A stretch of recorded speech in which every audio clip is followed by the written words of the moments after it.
Sovizzo, in provincia di Vicenza, è sinonimo di grande ciclismo. Qui si corre la Piccola Sanremo, che quest'anno ha raggiunto la 56esima edizione, valevole anche quale Memorial Renato Finetti. Organizzazione a cura dell'Unione Ciclistica Sovizzo, del presidentissimo Gianluca Peripoli, e ben 158 atleti che si presentano ai nastri di partenza. Tutto il meglio del ciclismo nazionale ed internazionale per questa categoria. 6 le maglie in palio e soprattutto un premio speciale voluto dagli organizzatori in ricordo di Jacopo Venzo per una manifestazione di assoluto prestigio che mette in palio l'alloro conquistato lo scorso anno in solitaria da Federico Guzzo. 154 km da percorrere per una prima parte pianeggiante, poi un circuito centrale caratterizzato dalla salita di Vigo e infine 2 tornate dell'impegnativo anello che comprende, oltre alla salita di Vigo, anche quella del castello di Montemezzo.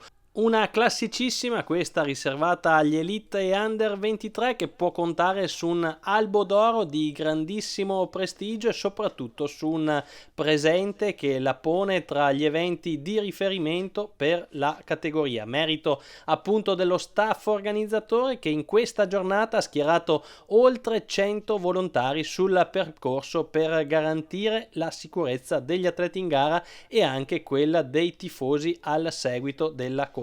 Chilometro zero posto nei pressi della splendida Villa Cordellina Lombardi di Montecchio Maggiore, con tutte le autorità che vanno a schierarsi davanti al gruppo per la consueta foto di rito. È qui il chilometro zero di una Piccola Sanremo che promette grandissimo spettacolo. Una gara, l'abbiamo detto, impegnativa ma aperta anche a diverse soluzioni, e proprio per questo richiama l'interesse e l'attenzione di tanti atleti che hanno saputo essere grandi protagonisti nel corso del 2023 e che su questo scenario saranno chiamati ad un altro bellissimo scontro. Ad abbassare la bandiera a scacchi il numero 1 dell'UCI Sovizzo, vale a dire Gianluca Peripoli, e inizia così la sfida della Piccola Sanremo targata 2023. Ricordavamo i nomi che si sono imposti su questo traguardo e sono davvero nomi importanti, a partire da quello di Bruno Cenghialta, che si aggiudicò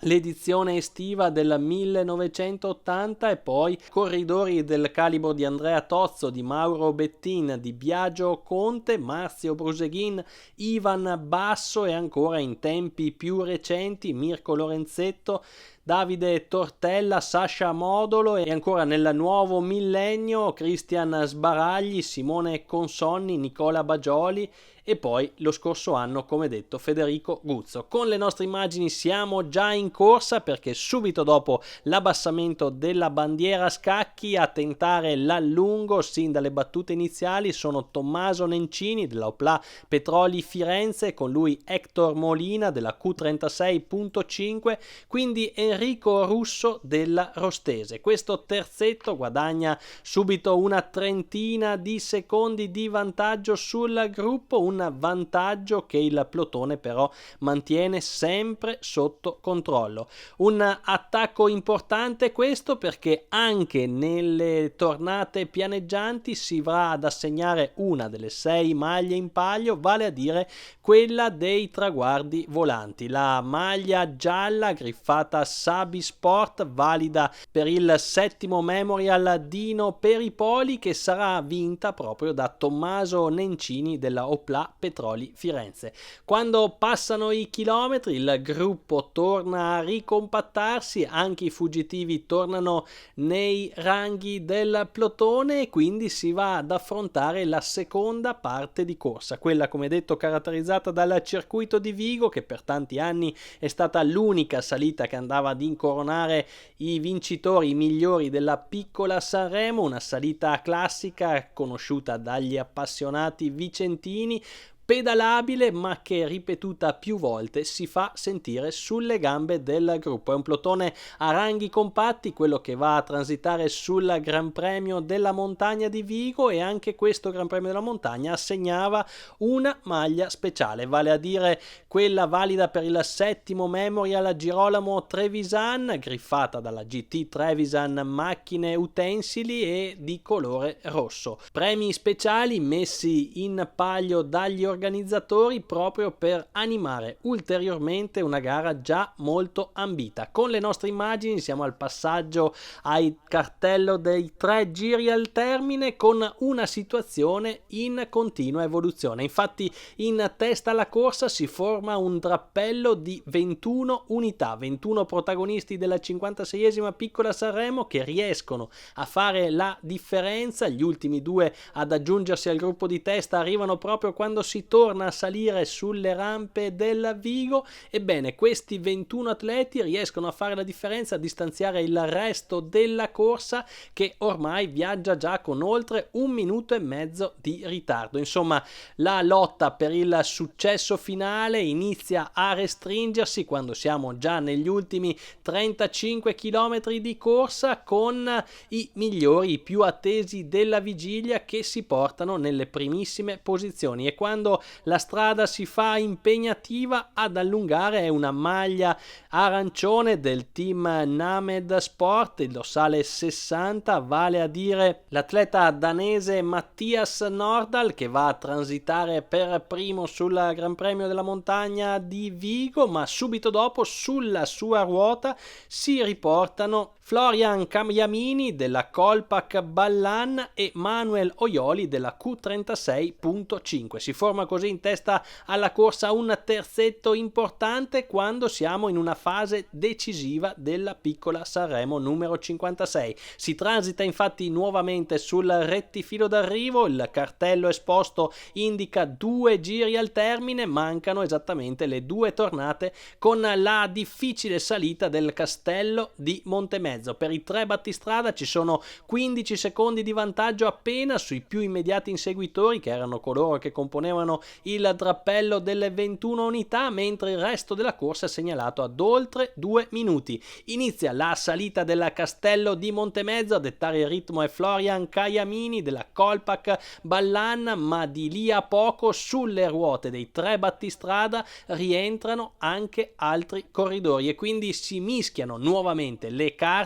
e quando siamo in vista del primo passaggio sul Castello di Montemezzo, Caiamini va ad allungare nuovamente sulla sua ruota Maxim Bili, l'ucraino dell'UCI Monaco, che va a scollinare in seconda posizione. Per Florian Caiamini in questo modo c'è la possibilità di andare a vestire ben 2 delle 6 maglie speciali messe in palio quest'anno dalla Piccola Sanremo. Abbiamo già detto di quella della classifica di Gran Premi della Montagna, la maglia rossa della GT Trevisan per il 7° Memorial Girolamo Trevisan. Ebbene, con questo passaggio Florian Caiamini si aggiudica anche la maglia verde del ristorante Il Castello di Montemezzo, che metteva in palio il 3° Memorial Lino Urbani. Ma non c'è tempo per distrarsi, infatti non appena la strada torna a salire sono nuovamente le rampe di Vigo. In testa alla corsa si forma un drappello di 6 unità. A questo punto se ne vanno Matteo Ambrosini del team Kolpak Ballan CSB, l'ucraino Maxim Bili dell'UCI Monaco insieme al suo compagno di colori Christians Belowosics. Quindi ci sono Egor Igoshev della PEX Ebra, Manuel Oioli della Q36.5 e Tommaso Bergagna della General Store SGB Fratelli Curia.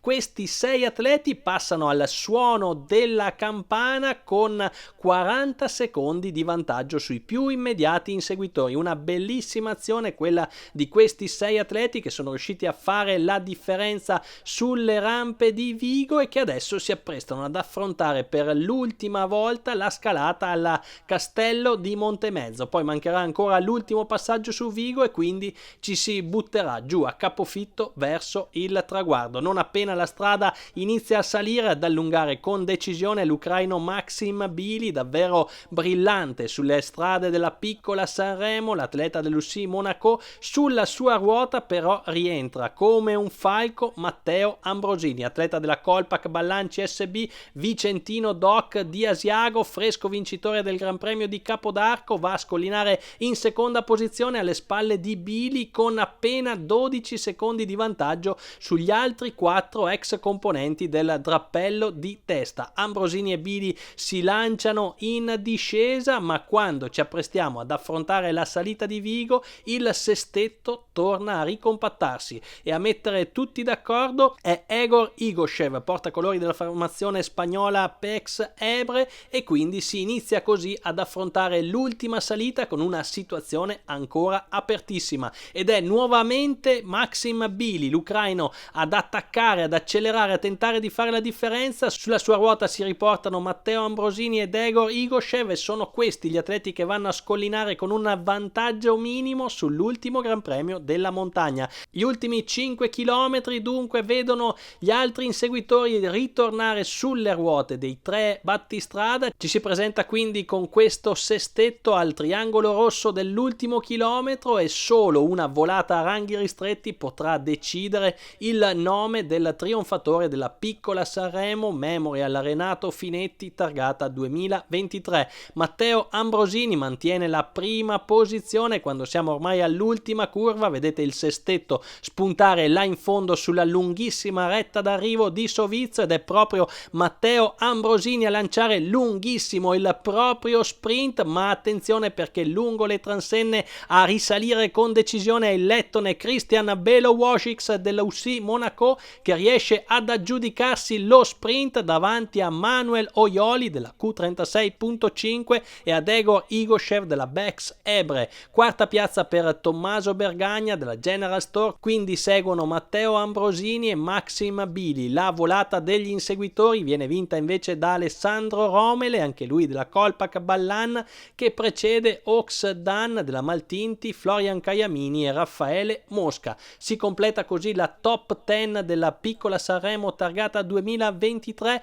Detto dei premi speciali già assegnati, la maglia azzurra patrocinata dalla Banca delle Terre Venete va al vincitore Christian Belowosics, mentre Florian Caiamini si aggiudica la maglia rossa GT Trevisan e quella verde del ristorante Castello di Montemezzo. Per quanto riguarda la maglia bianca dell'inglesina va a Maxim Bili in qualità di atleta più combattivo di giornata. La maglia gialla dei traguardi volanti della Sabi Sport Memorial Dino Peripoli premia Tommaso Nencini, quindi la maglia arancione al team più giovane in gara, griffata dalla Work Service, viene vinta dalla Pedale Scaligero, e il premio dell'atleta più giovane al via andrà nelle mani di Leonardo Volpato. Ed ora spazio alle interviste del dopogara.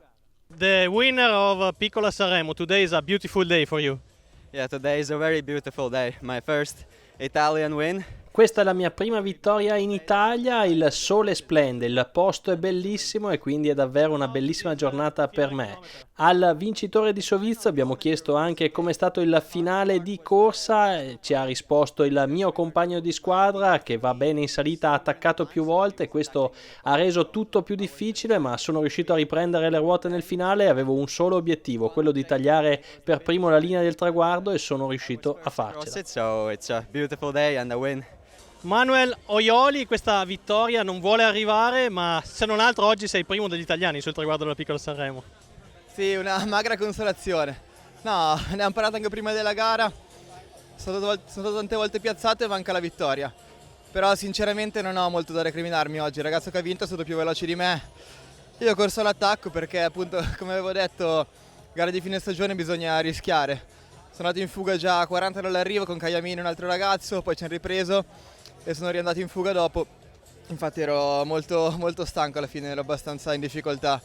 Sono riuscito a tenere duro in salita, ho perso qualche secondo ma sono rientrato e allo sprint ho dato tutto, ma non ero abbastanza fresco, ma va bene così. Gli ultimi 30 km della Piccola Sanremo targata 2023 sono stati colpiti dalla tragedia di Claudio Zambon, la motostaffetta che si trovava all'avanguardia della carovana e che è finita tragicamente fuori strada. Per Claudio Zambon sono stati immediati i soccorsi, ma purtroppo non c'è stato nulla da fare. A testimoniare il cordoglio degli organizzatori sono le parole del presidente dell'Unione Ciclistica Sovizio Gianluca Peripoli, al quale non possiamo che unirci. Gianluca Peripoli, la giornata della 56esima Piccola Sanremo è giunta al termine. Purtroppo all'appello manca una persona. Sì, purtroppo questa giornata è iniziata benissimo, iniziata sotto i migliori auspici anche dal punto di vista del tempo e di tutto, è finita veramente in una grande tristezza perché purtroppo durante il penultimo giro uno dei ragazzi delle staffette che garantivano la sicurezza del percorso ha fatto un incidente, è andato fuori strada e ci ha lasciato. Questo è veramente qualcosa che ci tocca profondamente e che chiaramente cambia un po' tutto l'umore e le prospettive, insomma, di quello che è stato questa giornata. La forza di una macchina organizzativa però si vede nella capacità di andare avanti nei momenti difficili. Con gli occhi lucidi si è comunque riusciti a portare a termine una competizione che è stata spettacolare e si è reso onore a questi atleti che hanno onorato a loro volta la Piccola Sanremo.